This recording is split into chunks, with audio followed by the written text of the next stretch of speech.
Heraldo Podcast, un lugar para tus oídos. ¿Ustedes han oído hablar de Bob Fosse?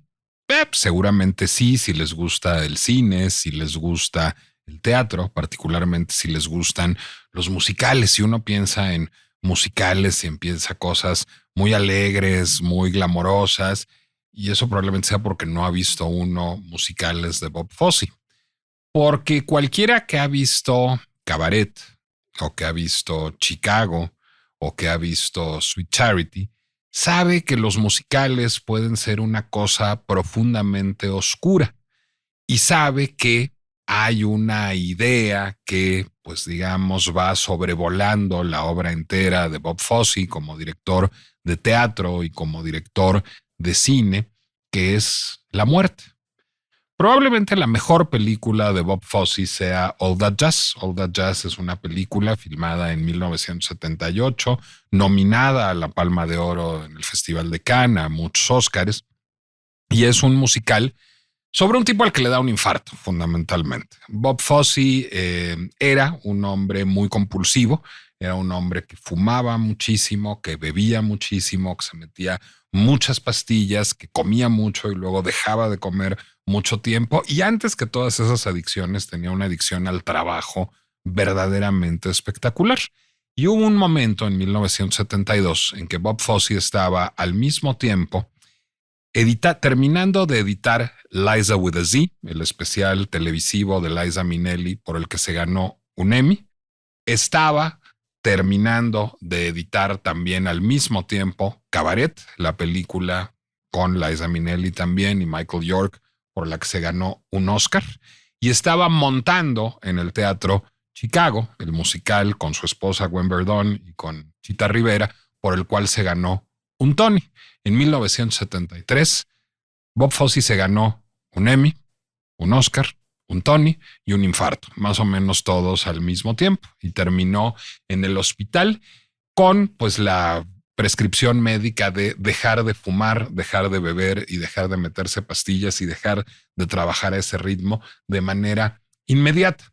Bob Fosse no dejó de fumar, no dejó de beber, no dejó de meterse pastillas, por supuesto no dejó de trabajar. Lo que decidió a partir de todo eso es hacer una película musical sobre la muerte, en donde asignó a distintas actrices los papeles de las mujeres de su vida. Por ejemplo, Leland Palmer, una actriz entonces en boga, hace un papel muy parecido al de Gwen Verdon, al de su propia esposa. O Anne Reinking, su amante, hace el papel de Anne Reinking, su amante, aunque con otro nombre. Sin embargo, la más famosa de las actrices que sale en All That Jazz es la actriz que tiene el papel principal.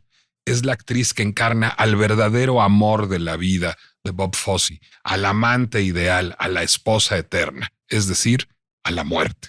Porque el verdadero amor de la vida de Bob Fosse fue la muerte. Y dialoga con la muerte a todo lo largo de All That Jazz. Lo vemos tener crisis matrimoniales, lo vemos tener extravíos sexuales, lo vemos tener cuitas parentales, pero a la que regresa una y otra vez, a la que le pide consejo, aquella cuyo abrazo anhela y teme al mismo tiempo, es la muerte, encarnada además por una bellísima y despiadadamente sarcástica Jessica Lange. Y esto se desfoga a través de numerosísimos números musicales, el climático de los cuales tiene lugar en la plancha de un quirófano. Y la plancha del quirófano, en donde está Joe Gideon, que es el alter ego de Bob Fosse, encarnado por Roy Scheider, termina siendo el set principal de una gran extravaganza musical con miles de bailarines y de cantantes y todas las luces de neón y todos los oropeles y fastos que puedan imaginar, dedicado a celebrar no solo la vida, sino la muerte. La muerte, que es finalmente el tema principal de Cabaret, un musical sobre la muerte elevada a programa político, o el tema principal de Chicago, un musical que eleva la muerte a contenido mediático por excelencia, a fenómeno de moda por antonomasia.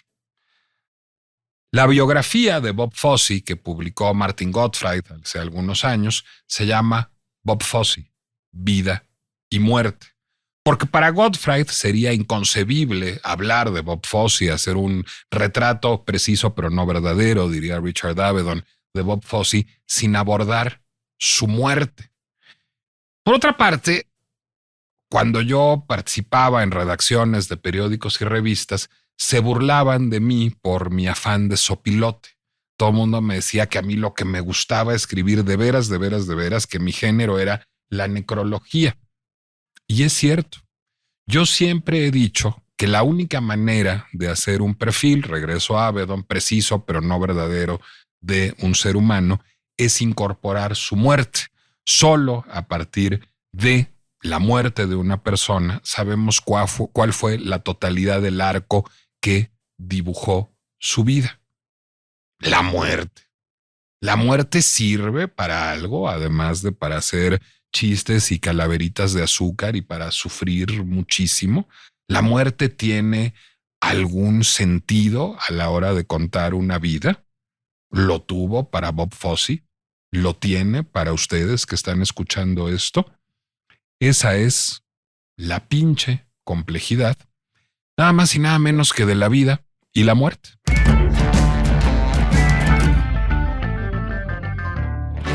Soy Nicolás Alvarado, me da mucho gusto darles la bienvenida a La Pinche Complejidad, el podcast de El Heraldo Podcast, en donde abordamos los problemas más complejos, como la vida y la muerte, y los volvemos más problemáticos todavía. Ahora, en este mes sí hemos tenido una ayudadota de la vida, porque noviembre vino cargadito. Vino con su guerra en Medio Oriente, que está marcada por el signo de la muerte. Vino con su huracán Otis en Acapulco, que está marcado por el signo de la muerte. Vino con sus inundaciones en la Toscana y en otras partes del mundo que están marcadas por el signo de la muerte. Se respira muerte últimamente. El crimen organizado avanza en el país. Escuchamos muchas tragedias en muchos lugares del orbe. La guerra en Ucrania no es que haya terminado por alguna razón.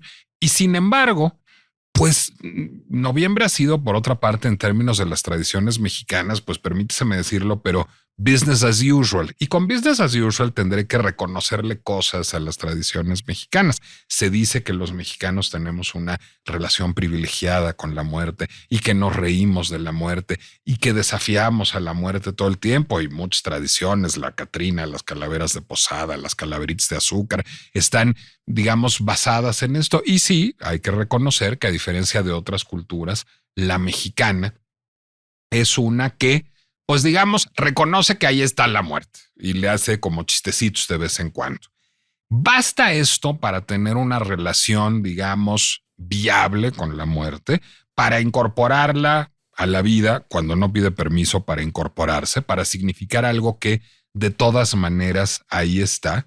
Bueno, recientemente la revista de la Universidad de México, la revista de la UNAM que dirige Guadalupe Nettel, pues decidió dedicar muy pertinentemente en noviembre uno de sus números a la muerte. Y hay distintos textos, tanto ensayísticos como narrativos, como poéticos, sobre la idea de la muerte. El mejor de todos esos textos, y ustedes creerán que lo digo por una cierta razón, pero no lo digo por esa razón y lo deben leer, se llama Abrazar la muerte. Y es un texto de Eunice Cortés Gutiérrez. Eunice Cortés Gutiérrez es una amiga de La Pinche Complejidad. Ya ha estado aquí para hablar de Barbie, esa muñeca que tiene angustia de muerte, por cierto. Es una brillante psicoanalista, sexóloga, socióloga y tanatóloga, foco rojo, porque vamos a hablar de tanatología en este espacio también. Y además, bueno, eso lo saben ustedes, es mi esposa. Entonces, conozco parte del texto, porque el texto es un texto que abreva de referencias filosóficas, literarias, pero también de experiencias personales para hablar de la muerte. Y el texto incorpora de manera muy importante la muerte de su padre, la muerte de mi suegro, Ramón Cortés, que yo fui testigo de ella presencialísimo, fue la primera persona a la que vi morir. Y lo que hace el texto de alguna manera es cuestionar la relación que tenemos con la muerte en tiempos contemporáneos. A ver, Eunice, si somos tan, pues digamos, descarados en abrazar a la muerte, se supone, y escribirle poemas y hacerla dulcecitos de azúcar, ¿Por qué pareciera insuficiente esa relación con la muerte que tenemos en la cultura mexicana? ¿Qué no nos atrevemos a hacer? ¿En dónde no estamos a la altura de Bob Fosse? Bueno, si es que esa es una altura deseable. Sin duda es una altura muy deseable. Escuchándote rendirle ese homenaje a quien conozco su obra, me dije, es verdad, esa sería la manera de relacionarse con la muerte, pero digamos, el común denominador tiene esa manera de relacionarse con la muerte. No, claro que no, le huye todo el tiempo. Y entonces aprovechamos esta bonita tradición muy, muy antigua, ¿no? Pátzcuaro, nunca fui, pero era muy buena. Las fotos que vi, sí, las lanchas llenas de iluminación que iban hacia Janitzio y tenemos un montón de cosas bonitas. Dijiste un montón de cosas, te faltó el pan de muerto. Claro. Cualquier hogar de clase media que se respete pone su altarcito en Día de Muertos, ¿cómo no? Pero lo hacemos, por supuesto, muy acotadamente, en un mes. ¿Te das cuenta? Es como febrero es el mes del amor y septiembre es el mes de la patria. Y en noviembre nos permitimos hablar de los muertos. Cuando veníamos para acá, me dije, claro que tenía que ser noviembre. No es esta la explicación, pero me gustó pensarlo así. Tenía que ser noviembre porque ya dice el dicho, el muerto al foso y el vivo al gozo. Entonces, después de que pasamos muerte, dizque acordándonos de nuestros muertos, nos lanzamos a la pesadilla, que es el fin de año, los excesos, el reventón, la fiesta, etcétera, etcétera. Que nadie vuelva a hablar de los muertos hasta dentro de un año, ¿no? Es decir, es una pinche complejidad el tema de la muerte, digamos, para los mexicanos, Nicolás. Yo creo que sobre todo es una falta de educación. Y de otras cosas, ya hablaremos qué otras cosas nos hacen falta para enfrentar la muerte, pero claro que es un tema muy complejo. Mira, ahí te va. Para empezar, creo que confundimos la muerte con la angustia de muerte. La angustia de muerte es algo que nadie quiere experimentar, que ya nos ha tocado. Bueno, pues todo el mundo lo experimenta, hasta Barbie. Exacto, ya nos ha tocado de alguna manera. A mí me pasó leyendo a Isaac Asimov. ¡Ay, carajo! La ciencia ficción me quitó todas las certezas y me hizo sentir que ya no estaba yo segura ni de mí misma. No, El fin de la eternidad se llamaba esa novela. Y de pronto el protagonista abre una puerta y se encuentra consigo mismo, porque el tiempo se maneja de otro modo y yo sentí que el piso se me movía, pero en serio. Es decir, que nos da angustia de muerte hasta leyendo literatura. Nos da angustia de muerte por un montón de razones y se siente horrible. Bueno, nos da angustia de muerte por gastritis. Te lo dice un experto del reflujo al que le dan panic attacks que cree que son infartos. Eso lo has vivido varias noches de tu existencia. Lo conozco. Nos da por muchísimas razones, pero la experiencia es muy desagradable porque lo que uno siente es una especie como de que te disuelves. Sí, ¿y dónde estás parado? ¿Y quién eres? Se acabaron las certidumbres. Eso es angustia de muerte.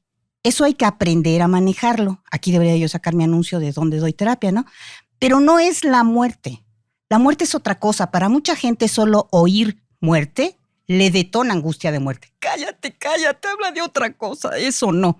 Son cosas muy distintas. Si aquí de lo que vamos a hablar es de la muerte, pues entonces comencemos a hablar de la muerte en efecto. A ver, ¿la muerte ocurre solo en noviembre? ¿Vino tan cargadito? Obvio no. ¿Y le ocurre solo a los viejos? Obvio no. Yo venía pensando en la primera muerta que me tocó. Yo debo haber tenido 10, 11 años y murió una compañerita en la primaria de las señoritas Limona, donde yo acudía, porque la mandaron a comprar leche y la atropelló un camión. Una compañera de tu edad, una estudiante de primaria. Bueno, un año menor, pero la conocí. Una estudiante de primaria, pues. En una escuelita tan chiquita nos conocíamos todas. La preciosa Marinieves Apaulaza, ahí quedó, se acabó. Los niños también se mueren. Y no sé, en este momento deben de estar cambiando de podcast tus seguidores porque se empieza a sentir como desagradable, ¿no? O cuando teníamos esa idea de que son 3 muertos y ya se acabó el año. No, ¿cuál? Ahora es todo el tiempo. ¿Cómo decía tu papá? Ahora se muere gente que antes se está muriendo gente que antes no se moría. Ya luego lo dejó de decir. Sí, pues sí, ni hablar. Bueno, el asunto es, ¿por qué no te permites que te someta yo a la pregunta que nos hicieron cuando estudiaba yo tanatología en una de las primeras clases? Y nos dijeron, a ver, ¿cómo les gustaría morirse? No, pues no querríamos. Ajá, pero ¿cómo les gustaría morirse? Porque sí saben que se van a morir, ¿verdad? A ver, Nicolás Alvarado, ¿cómo te gustaría morirte? ¿Sano, enfermo, sin darte cuenta, dormido, en un accidente? Cuenta. Dormido, por supuesto, es la respuesta cliché por antonomasia. A todos nos gustaría morir dormidos. Bueno, hay dos respuestas clichés por antonomasia. Una es no me gustaría. Esa es una respuesta muy Bob Fosse. Es la respuesta que da Dustin Hoffman en el papel de Lenny Bruce en Lenny, haciendo una parodia de Elizabeth Kubler-Ross, que seguramente vendrá a cuento en un momento. Y la otra es dormido en paz. Pues obviamente a estas alturas del partido, dormido en paz. Ya luego nos tocó a ti y a mí que el vecino se muriera dormido en paz y ver a su viudo realmente muy afectado por ello con justa razón. Entonces hay una dimensión no tan padre de dormido en paz, pero digamos que dormido en paz. Sin duda. Pero es lo más democrático, ¿no? Es decir, todos nos vamos a morir, todos lo sabemos. Y hablamos del asunto, no nos lo permitimos, ni siquiera tú y yo lo hacemos, pero ni siquiera con la pareja, ni siquiera, no, con nadie, nunca, por favor, ese tema no. Va la siguiente pregunta. Sé la respuesta de tu parte, pero ahí va a tu público. ¿Ya hicieron su testamento? Porque cuando alguien se muere, nos deja un agujero muy grande, pero si además no hizo testamento, nos deja un problemón a cuestas, ¿eh? Y se vuelve muy pesado. A veces el origen de riñas familiares que ya no tienen remedio nunca. Entonces, por favor, ojalá termine este podcast y vayan corriendo a hacer su testamento. En septiembre es más barato, pero igual háganlo ya. Voy a adelantar lo que estás diciendo. Pues una ruta a morir dormido en paz sería tener el testamento en orden, digamos. Y no hacemos el testamento porque nos parece que estamos conjurando a la muerte. Algunos si estamos son haciendo así. el testamento. Finalmente hay una relación mágica. Es decir, lo que estás diciendo es nosotros podemos con la muerte siempre y cuando sea un ritual acotado por la cultura y por el mercado. Es decir, por puros significantes, digamos, culturales y sociales. O sea, y medio festivos. Sí, si se trata de ponerles a los niños su disfraz de bruja y que vayan a pedir unos dulces y poner el altar con unas flores de cempasúchil y hacer unas calaveritas, está bueno porque ya, digamos, está manufacturado, está ritualizado. Siempre se hace lo mismo cada año con mínimas variantes y nos disfrazamos y hacemos una fiesta y ya. Pero cualquier cosa que implique arañar la muerte, digamos, que implique tener una relación más o menos real con la muerte, voy a comprar un paquete funerario, voy a hacer mi testamento, voy a dejar una carta para que dispongan de mis efectos personales, voy a comprar un seguro de vida o voy a discutir la muerte de mi familiar cercano o mi amigo cercano. Eso sí ya nos interpela de manera incómoda, digamos. ¿Es un problema cultural?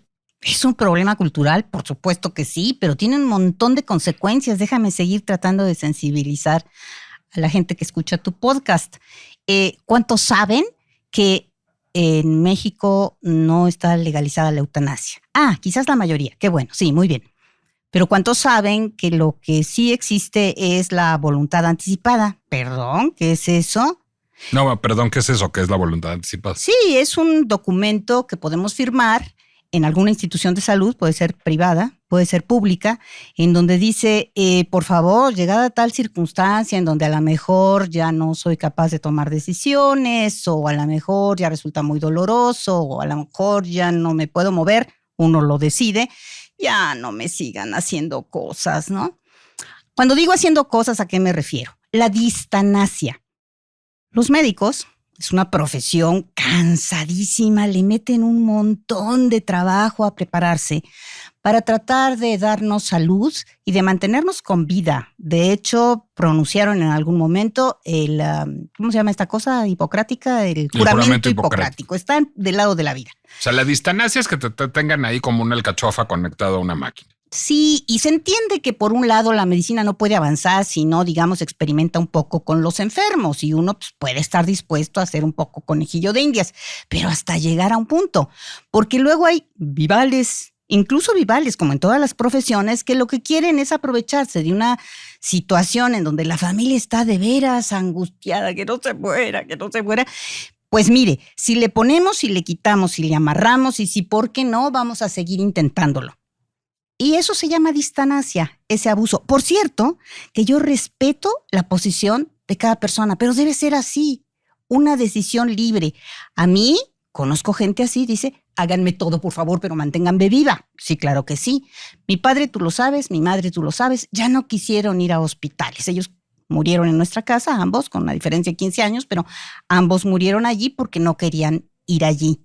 Se trata de poder elegirlo. Entonces existe la voluntad anticipada y sirve de algo, sirve de mucho. En la voluntad anticipada uno dice, y ya ni me metan al hospital, llegado este caso. Es decir, me quedo en mi casa con los míos. No, tú no quieres eso, Nicolás Alvarado, ok, no la firmes así. Pero yo sin duda sí. Solo que no quiero ser un peso para ti. ¿Y entonces qué hacemos? Bueno, entonces uno busca a los especialistas del dolor y fuera de la ley, porque es fuera de la ley, Dios mío, lo estoy diciendo en público, hay maneras de operar una despedida que debería de ser re bien bonita si nos permitieran hacerlo con libertad. Déjame hacer 3 acotaciones. Bien. Unas vienen desde la anécdota personal y las otras vienen desde la política pública. A ver, desde la anécdota personal, yo quisiera recordar 2 muertes y 2 muertes que, digamos, fueron objeto de procesos particularmente dolorosos. Una es la muerte de nuestro gato, Charlie. Uh-huh. Es decir, Charlie tenía cáncer, murió muy rápido, es decir, estuvo 2 días en agonía básicamente.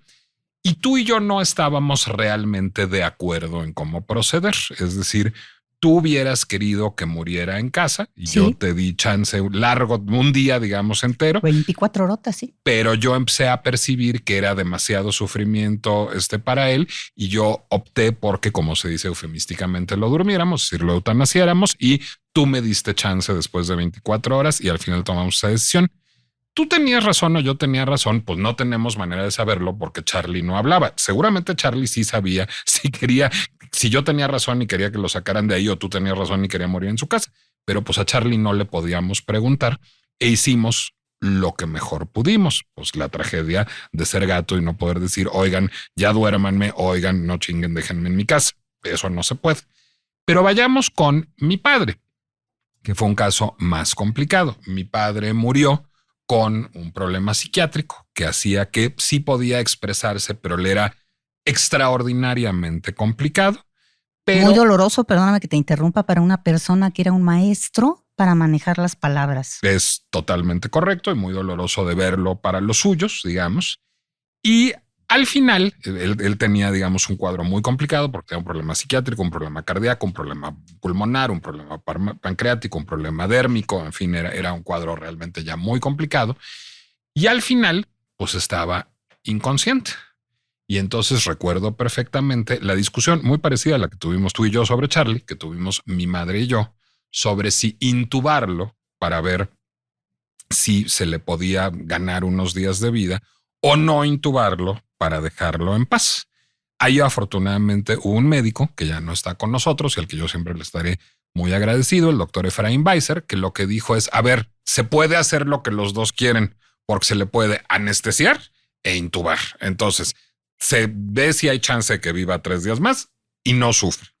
Es decir, hay una buena decisión. Pero si al doctor Weiser no se le ocurre a eso, mi madre y yo hubiéramos tomado una decisión sobre un ser humano que sí hubiera podido hacer una voluntad anticipada. ¿Para qué sirve la voluntad anticipada? Sirve para que tu mujer y tu hijo no estén discutiendo sobre qué se hace con tu cuerpo como si fueras un gato o un perro, para que tú tengas el control de esa decisión desde antes. Y es una medida de previsión, digamos, elemental y que debería estar incorporada a la cultura. Paso a la parte de política pública, pero que sigue en nuestra vida personal.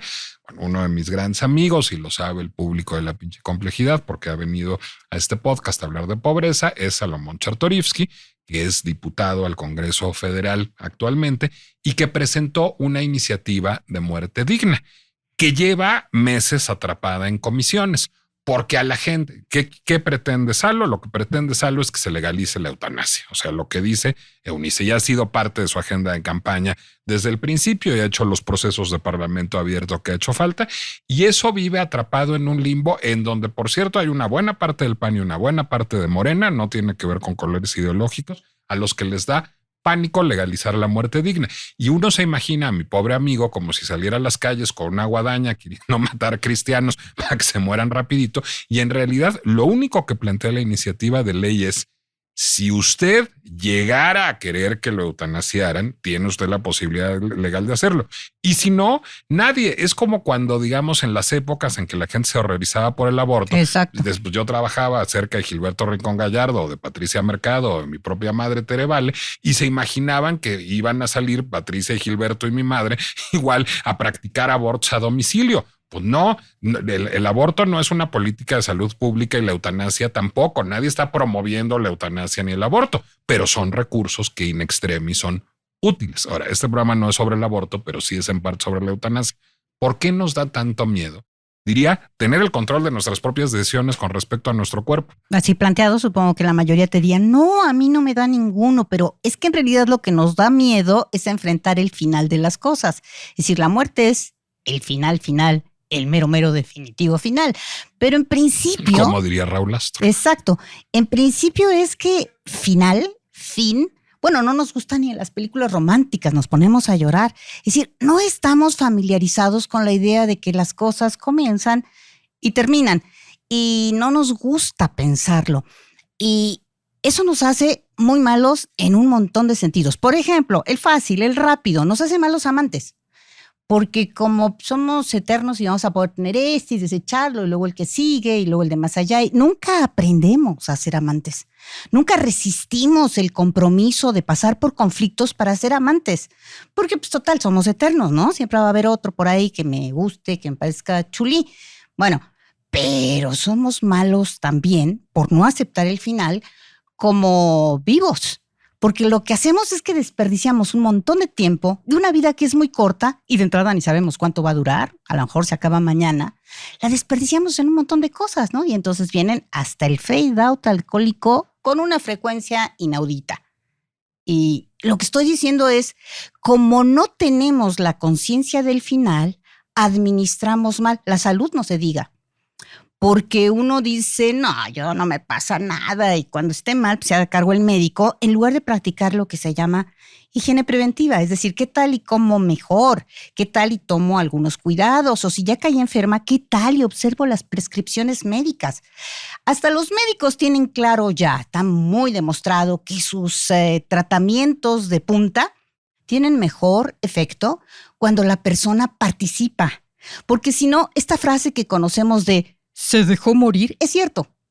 Aunque alguien esté recibiendo un gran tratamiento, si se deja morir, pues se deja morir y se acabó. Es decir, el final es algo con lo que no estamos familiarizados. Punto 1.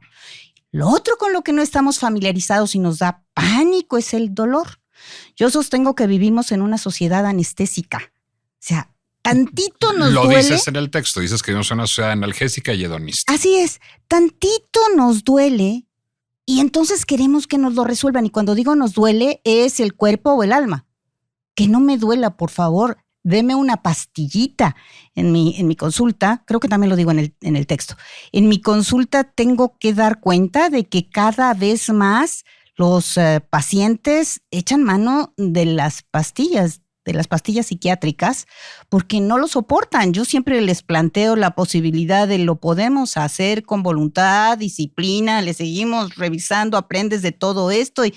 O si quieres, temporalmente puedo referirte con un psiquiatra para que te dé una prescripción de algo más o menos leve, que te ayude. Y cada vez con más frecuencia, la segunda es la opción. Allí donde no nos damos cuenta de que perdemos el sufrimiento como una experiencia iniciática. Ahí es donde aprendemos, ¿eh? Aprendemos cuando sufrimos, no que les esté yo diciendo y agárrense a golpes porque van a aprender un montón, pero sí, no le tengan tanto miedo al sufrimiento. Es que, a ver, yo creo que ahí también entendemos mal lo que es el sufrimiento y quiero ir a un libro que nos gusta mucho a ti y a mí y que vamos a recomendar con reservas al auditorio. Lo vamos a recomendar por reservas porque está casi descatalogado, entonces sí cuesta un huevo conseguir El diario del duelo de Roland Barthes. En inglés se consigue muy fácil, en ebook y en físico.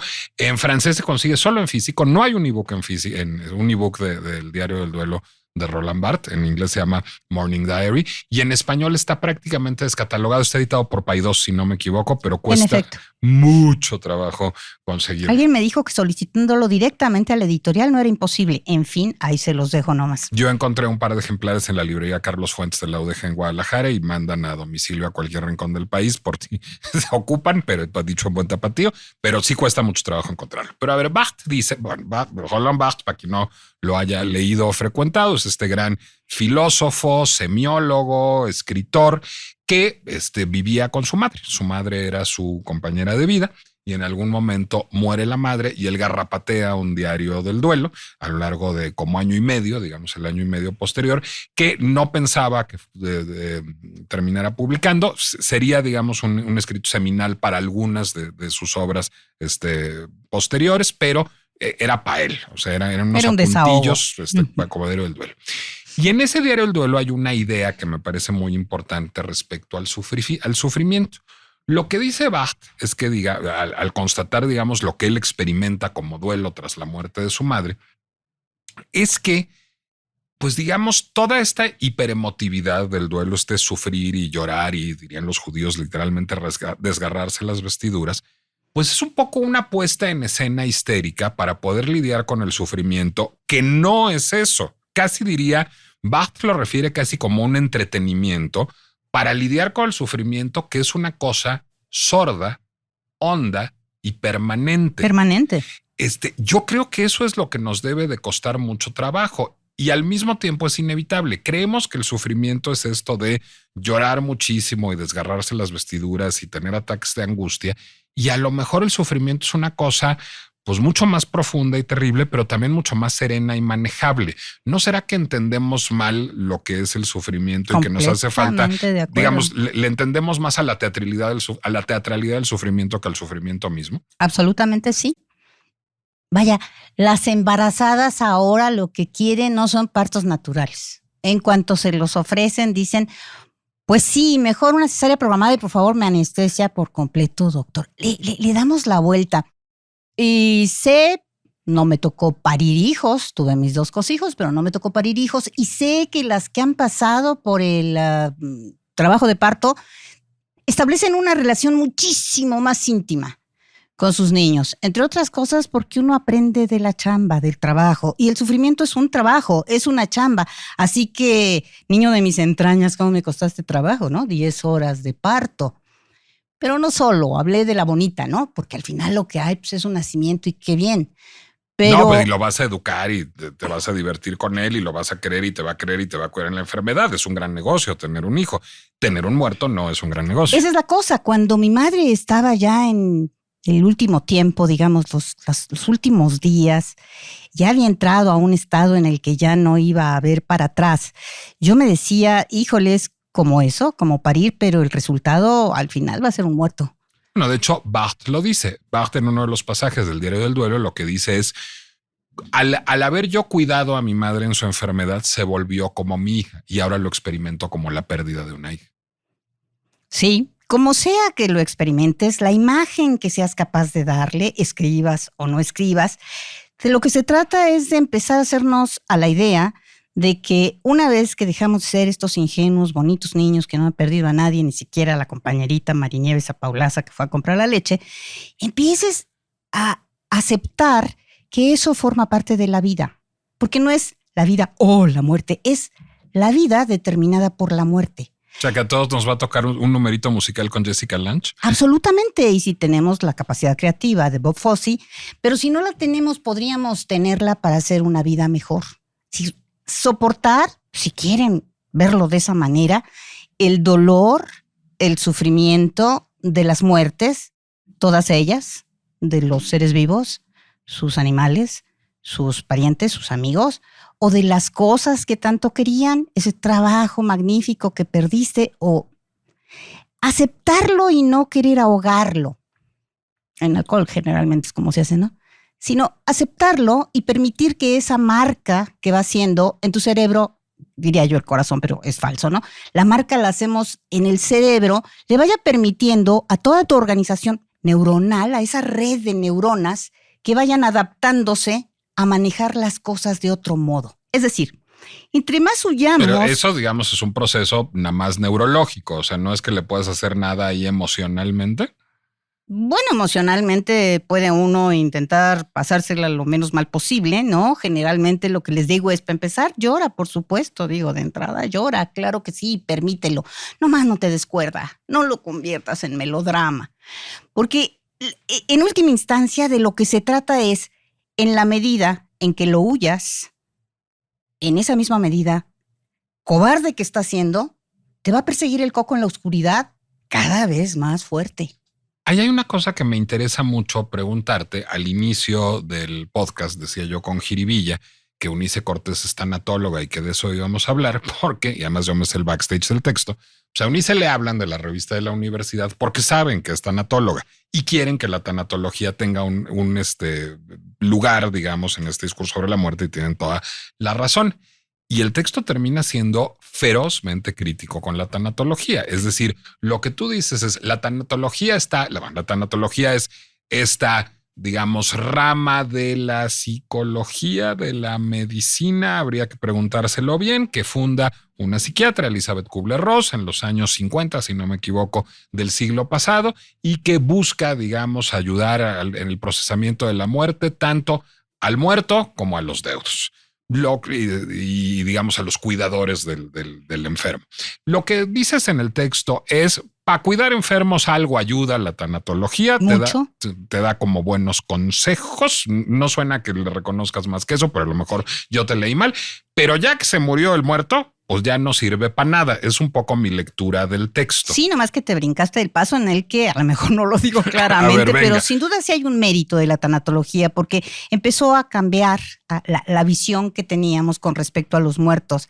No es de, este enfermo se va a morir con permiso, no regreso a esta casa, mi tía, qué linda, pero no la vuelvo a ver. No, empezó como a sensibilizar la capacidad compasiva para acompañar a los enfermos, a los moribundos, algo que era lo normal en los pueblos antes, ¿eh? Estamos hablando de sensibilizar a estas culturas urbanas de las últimas décadas, que empezamos a decir que se lo lleven al hospital, que lo cuide a ver quién, y hay que me avisan cuando voy al sepelio. No, de lo que se trata es de aceptar que alguien se está muriendo y que uno puede estar ahí. Acompañar al moribundo me choca, sí, es una fórmula de la tanatología, pero no lo podemos acompañar. Está en un proceso en el que nosotros no estamos.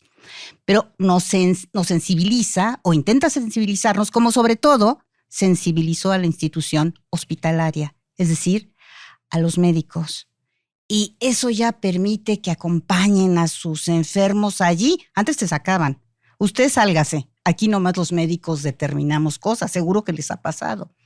Ahora ya dan chance de que esté uno allí, de que participe de algunos procedimientos con sus enfermos y eso es lo que creo que son los méritos de la tanatología.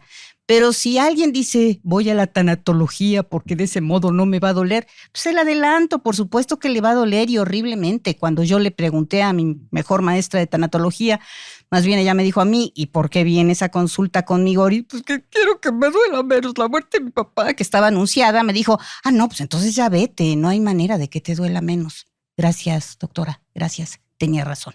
Ok, a ver, entonces dice Roland Barthes que finalmente el llanto y los alaridos y el desgarramiento de vestiduras es un recurso histérico para poder lidiar con la muerte, pero que el sufrimiento es hondo, largo y profundo. El sufrimiento, aunque sube y baja, del duelo. E incluso, digamos, a Barthes le parece que el concepto de duelo es una sobreintelectualización psicoanalítica para hablar de dolor de sufrimiento en el sentido más puro, digamos, del asunto. Y pues las herramientas que se supone que deberían de servir, como la tanatología, pues digo, son recursos útiles, pero realmente no nos van a remediar el problema. Entonces, ¿cómo lidiamos con la muerte? A mí se me ocurren algunas poquitas cosas. Primero, es lo que hace todas las psicoterapias de todos los signos. Hay que apalabrar lo que nos da tanto susto. Apalabrar significa, hablen del tema, por favor, en la próxima fiesta, en lugar de solo, no sé, criticar al... Aunque no haya muerto fresco, digamos. Sí, exacto, hablen del tema, hablen de su propia muerte, hablen de cómo prepararse para la muerte de su ser más cercano. Hablen un montón sobre el tema. Van a ver cómo poco a poco les da menos miedo.